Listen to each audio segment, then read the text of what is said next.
This is a story about one simple act of kindness that turned a man's entire life around. It's about karma, compassion, and how doing good often circles back to you in ways you'd never expect. It was a rainy Tuesday evening in a busy city. People rushed past one another, their umbrellas clashing, their footsteps splashing through puddles. Amid the blur, sat an old man on a broken bench outside a convenience store. His clothes were soaked, his hands trembled with cold, and a battered suitcase lay at his feet, everything he owned in the world. His name was Harold. Once a carpenter, now just another forgotten face in the crowd. Life had not been kind. After losing his wife to cancer and then his home to unpaid bills, Harold had slipped through the cracks of a system that didn't have room for broken people. Most people walked by without a second glance. Some looked at him with pity, others with judgment. No one stopped. Except one.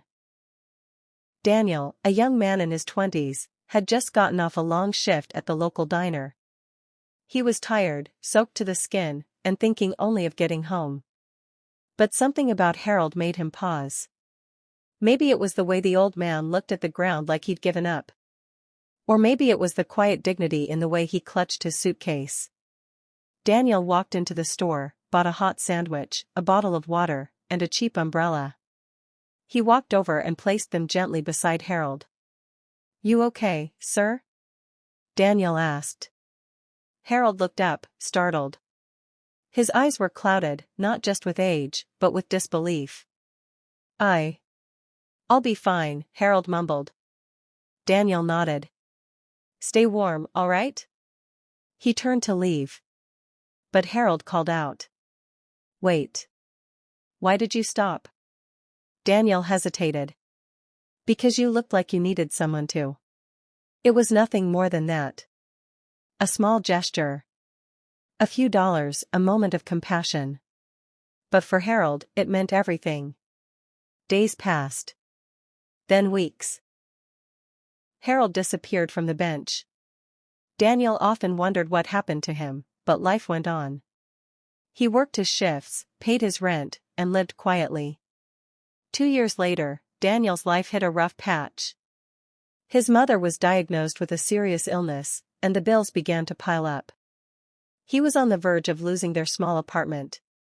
Desperate, he applied for a job at a newly opened furniture company downtown. The pay was decent, and he needed the money. He went in for the interview, nervous and worn down. But the moment he stepped into the office, he froze. Behind the large wooden desk sat Harold.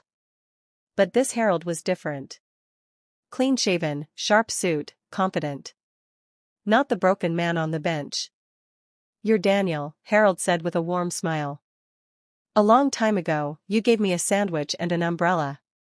You probably don't even remember me." Daniel blinked. I do remember." "But how?" Harold nodded. "That night changed everything. Your kindness gave me hope." The next morning, I walked into a shelter for help. They connected me with a rehab program. I got cleaned up, reconnected with an old friend who offered me a business partnership. The company grew fast. And now, here we are. Daniel was speechless. Harold leaned forward. "The job is yours if you want it. No interview needed. You gave me a second chance at life. Let me give one back to you." That moment became the turning point in Daniel's life. Not just because he got the job, but because he understood something that would stay with him forever. Kindness isn't about grand gestures. It's about presence. About seeing someone when no one else does. It's about choosing compassion when it's easier to walk away. Karma doesn't always return the way you expect. But it always returns. One act. One moment. That's all it takes. So the next time you see someone struggling, remember Harold. Remember Daniel. And remember the power of a single kind gesture. You may just be rewriting someone's entire story. If this story touched your heart, share it. Let others feel the ripple. And if you've ever been on the receiving end of kindness, pay it forward. Because what you give to the world always finds its way back.